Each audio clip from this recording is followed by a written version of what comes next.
Al-Quds के शांत शहर में 10 साल का उमर अपने पहले पूरे रोजे के लिए बहुत उत्साहित था। सुबह की पहली किरण के साथ वह अपने माता पिता और भाई बहनों के साथ सुहूर के लिए बैठा। कमरे में खजूर, रोटी और शहद की खुशबू फैली हुई थी। उसकी माँ ने रोजे की नियत की अहमियत समझाई और उमर ने दिल से अल्लाह के लिए रोजा रखने की नियत की। जैसे जैसे दिन चढ़ा, भूख और प्यास की तीव्रता बढ़ने लगी, लेकिन उसे नबी करीम की यह हदीस याद आई। सब्र पहली मुसीबत के समय होता है।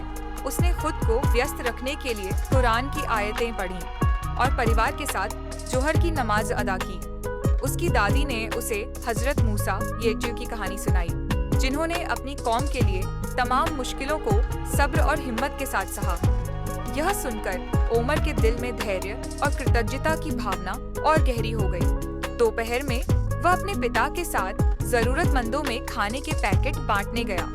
जब उसने गरीबों के चेहरों पर खुशी देखी तो उसे एहसास हुआ कि रोजा सिर्फ भूखा रहने का नाम नहीं, बल्कि दूसरों के साथ दया और भाईचारे का एहसास करने का एक तरीका भी है।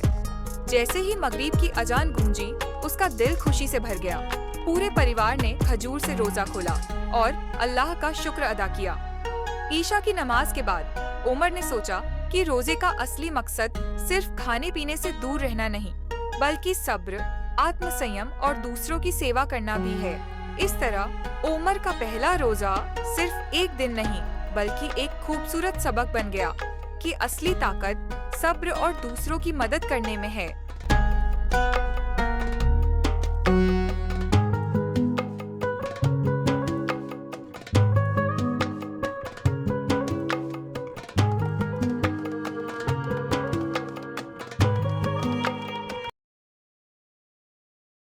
सुबह की पहली किरण के साथ वह अपने माता पिता और भाई बहनों के साथ सुहूर के लिए बैठा। कमरे में खजूर, रोटी और शहद की खुशबू फैली हुई थी। उसकी माँ ने रोजे की नियत की अहमियत समझाई और उमर ने दिल से अल्लाह के लिए रोजा रखने की नियत की। जैसे जैसे दिन चढ़ा, भूख और प्यास की तीव्रता बढ़ने लगी, लेकिन उसे नबी करीम की यह हदीस याद आई। सब्र पहली मुसीबत के समय होता है। उसने खुद को व्यस्त रखने के लिए कुरान की आयतें पढ़ीं और परिवार के साथ जोहर की नमाज अदा की।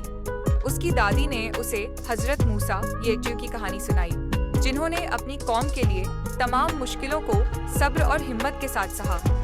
यह सुनकर उमर के दिल में धैर्य और कृतज्ञता की भावना और गहरी हो गई। दोपहर में वह अपने पिता के साथ जरूरतमंदों में खाने के पैकेट बांटने गया। जब उसने गरीबों के चेहरों पर